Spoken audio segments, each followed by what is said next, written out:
દૂરથી જોતા આ શહેર કેટલું શાંત લાગે છે ને.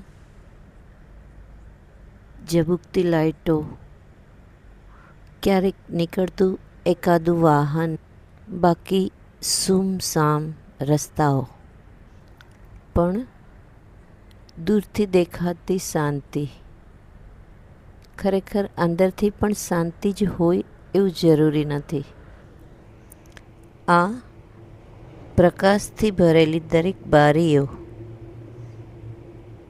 એમની પાછળ કોઈ પોતાની ખુશી સાચવી રહ્યું હશે, તો કોઈ પોતાની ચિંતાઓ છુપાવી રહ્યું હશે, અને કોઈ પોતાના જ વિચારો સાથે આખી રાત વાતો કરી રહ્યું હશે, મારી જેમ. અને આમ પણ રાતનો અંધકાર એટલો ઊંડો નથી હોતો જેટલો કદાચ મનના વિચારો હોય છે. અને એટલા માટે જ કેટલીક રાતો ઊંઘતી નથી. એ ફક્ત આપણને આપણી જ અંદર લઈ જાય છે. જય શ્રી કૃષ્ણ.